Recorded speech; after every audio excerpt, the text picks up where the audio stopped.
So if you're just beginning card magic like I am, you might believe that a clean card fan is performed with two hands working together. Well, here's the magician's truth. You can create a beautiful full fan with just one hand. It's a flashy flourish that not only looks impressive, but it also shows real control of the deck. Learning the one-handed fan teaches you finger strength, coordination, and deck pressure control. Skills that will make other sleights much easier down the road. Plus, it's one of those moves that always gets a reaction. In today's video, I'm going to break down two different ways to do the one-handed fan. First, we're going to do the broad one-handed fan, and this is favored by stage manipulators.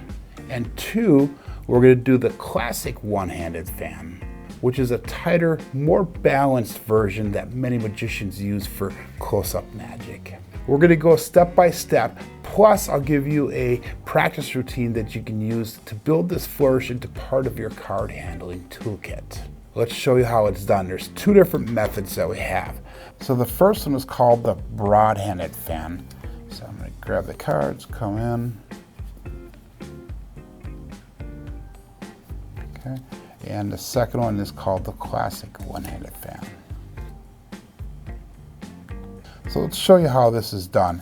The first one's going to be the broad one-handed fan. And for this, what we're going to do is we're going to start with the dealer's grip. And you're going to use mostly your middle and ring finger, but we're also going to throw the index and the pinky in a little bit. And we're going to put those on the face of the cards, just on the edge of it. So it's going to look just like that. Okay? Our thumb is going to go right on the base of the cards, and we're going to take it from our dealer's grip to this grip right here. Elbows down and tight, and it's going to be straight up and down. Okay, from here, what we're going to do is we're going to take our index finger and our little finger, and we're going to put it on the outside of the deck.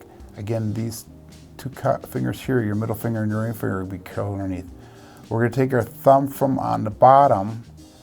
We're going to slide up to mid to top 3/4 of the deck here. And all we do here now is just like a snapping of the fingers. Is we're just going to snap those fingers, and it just spreads those cards. To reverse it, all you do is you bring your fingers back together and bring it right into the dealer's grip and square the deck up. So it's a pretty easy process. It's something that it'll take you a little bit to get it down smoothly and a little bit of practice. So what we're doing again is we'll break it down. We're just going to take our hand, palm up, put it on fingertips on the back of the cards there, thumb on the bottom of the card here. We're going to come up, present the cards. Put the pinky or a little finger on the outside index finger. We're going to move that thumb up and just spread the deck. Okay. So you might ask, as a beginner, why does my fan look uneven? And this is normal at first. Like I said, I'm just learning how to do these techniques, and as I learn them, I have a little bit of practice for the week, and then I present it to you guys. So this is relatively new to me as well. But remember, if your fan does not look or does not look even, make sure that you keep that thumb motion smooth, and then let the cards spread naturally.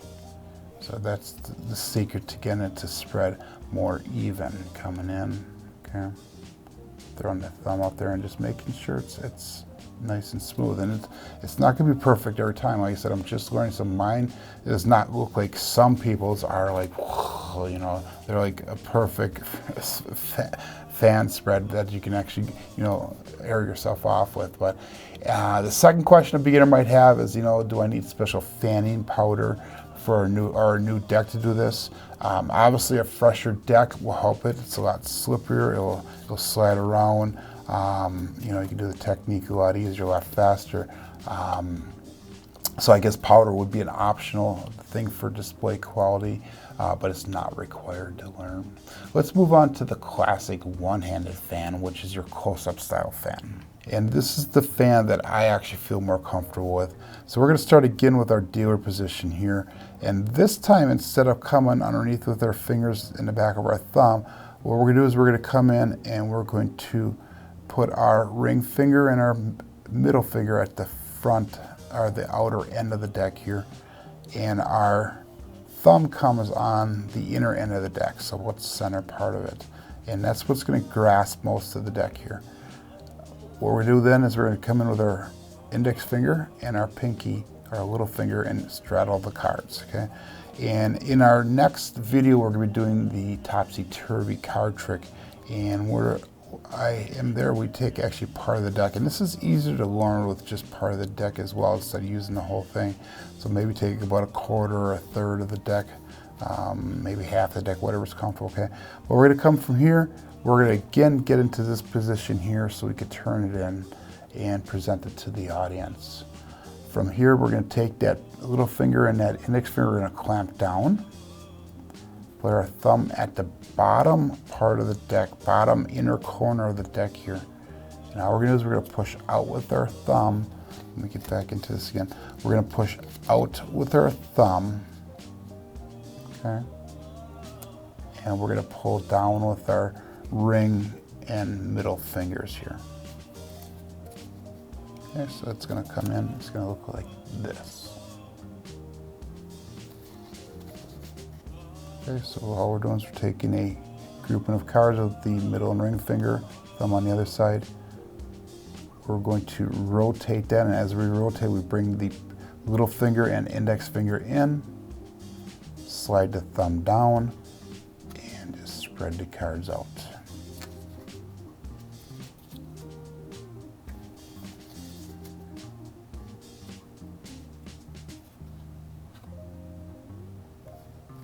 So to prevent those cards from dropping, make sure you focus on equal pressure. So you don't want those cards to drop out. If they're too loose, they're going to fall. If they're too tight, they're going to clump together. So balance is that key, getting that perfect in between. And like I said, it's taking some practice to get this down. I have it, presentable, but it's not the most perfect display as I want. And as the deck gets thicker, it's harder to get the entire deck to spread, but we still have, a reasonable amount that spreads. So obviously the thinner the deck, the better. Okay. You might ask yourself, which version should you practice? And if you want something more flashy right away, start with that broad fan coming in, and the broad fan. Let's take a smaller portion of the deck here. Okay, the broad fan is coming in and just spreading the cards from here. Okay. Yeah, or you could do the classic fan.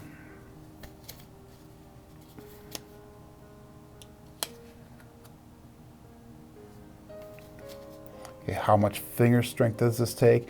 At first it might feel like a real workout, but after a few weeks of doing this, your fingers will adapt. In fact, after the first week here of me doing this, my fingers are adapting to the strength. Kind of like playing a guitar, it takes a little bit of muscle memory, takes a little bit of practice until your fingers, build up the strength that you're looking for.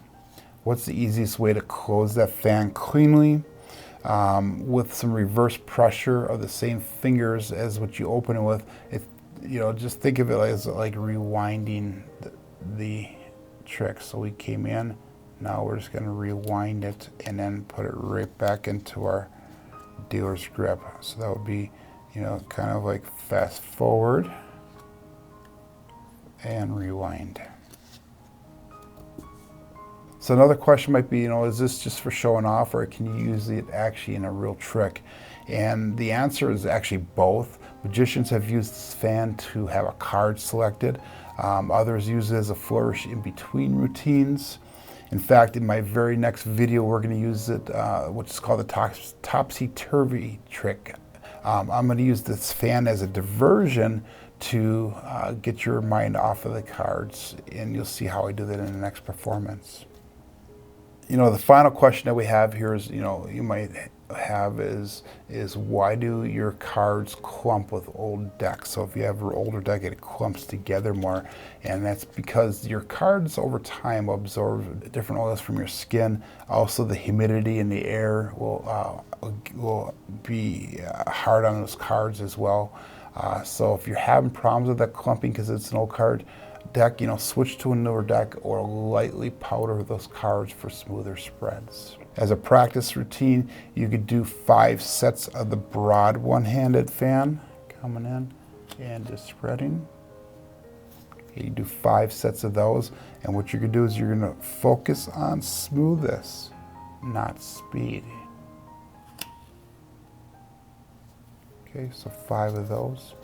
And then you're going to follow that up with 5 sets of the classic fan, coming in. And you have 5 sets of those, just practicing, taking some out, coming in, and spreading.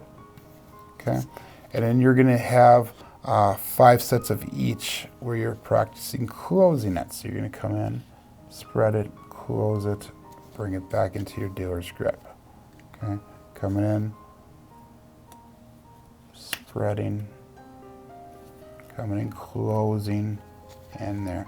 And then for the classic, coming in, 1, 2, okay, coming back together, and then coming right back into the dealer's grip. So with time, what's going to happen is your one-handed fan will start looking natural and flashy.